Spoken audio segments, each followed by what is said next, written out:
செம்ம பொறாமையா இருக்கு, எல்லாம் உங்ககிட்ட வழிஞ்சுக்கிட்டு இருக்கானுங்க, நீ என்னோட ஆளுன்னு என்னால சொல்லிக்க முடியாம இருக்கேன் தெரியுமா அப்படின்னு தனியா கூட்டிட்டு வந்து ஹீரோயினை கிஸ் பண்ணிட்டு இருக்கான்.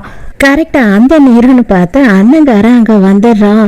அதை பார்த்து செம்ம கடுப்பாயி அங்க இருந்து அவன் கிளம்பி போறானா. இதை எல்லாத்தையும் வந்துட்டு இவனோட ஃபியான்ஸை பார்க்குறான். இவன் எதுக்கு இதுக்கு டென்ஷன் ஆகணும், அவன் மேலே இன்ட்ரெஸ்டே இல்லைன்னு ரிஜெக்டும் பண்ணிட்டான், அதுக்கப்புறம் எதுக்கு இதை பார்த்து டென்ஷன் ஆகுறான் அப்படின்னு சொல்லி அவளுக்கு கோவம் வருது.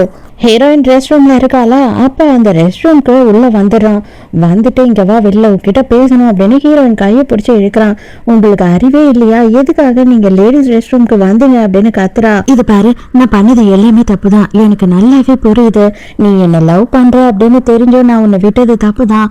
ஆனா ஒன்று சொல்கிறேன், இந்த கல்யாணம் எல்லாமே சும்மா, இந்த கல்யாணம் வந்துட்டு பிஸ்னஸ்க்காக தான் நான் பண்ணிக்கிறேன் அப்படின்னு சொல்லும் போது உங்களுக்கு அறிவே இல்லையா, இந்த மாதிரி எதுக்கு கீழ்த்தரமாக பேசுகிறீங்க அப்படின்னு கோவப்பட்டு கத்துறா.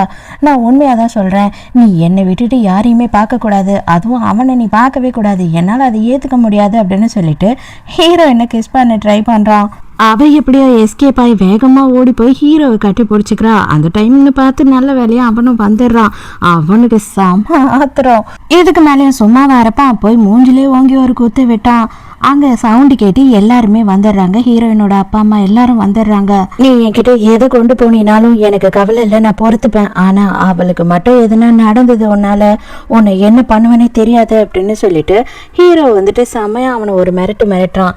அடே அதை சொல்றதுக்கு நீ யாருடா அப்படின்னு சொல்லி இவன் கேட்குறான். ஃபியான்ஸை அப்படியே முறைக்கிறா.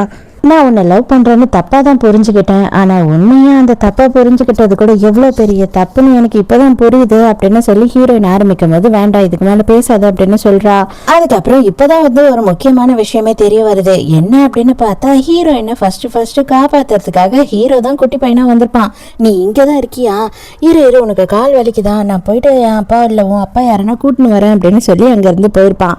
அண்ணங்காரன் கிட்ட சொல்லியிருக்கான். அண்ணங்காரன் வேகமாக ஓடி வந்து கூட்டின்னு வந்துட்டு இருக்கான். ஹீரோயின் என்ன பண்றா அப்படின்னு பார்த்தா அப்பா அம்மா இருக்காங்க, எதை பத்தியும் கவலைப்படல, எல்லாருக்கும் தெரியட்டும் அப்படின்னு சொல்லிட்டு எல்லாரும் எதிர்க்கி ஹீரோவை கிஸ் பண்றா.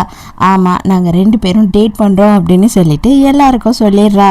அம்மா நானும் இவனும் தான் வந்து டேட் பண்ணுறோம் அப்படின்னு சொல்லும் போது அவங்க அம்மாவுக்கு பயங்கர சந்தோஷம். எனக்கு ஓகே தான் அப்படின்னு சொல்கிறாங்க.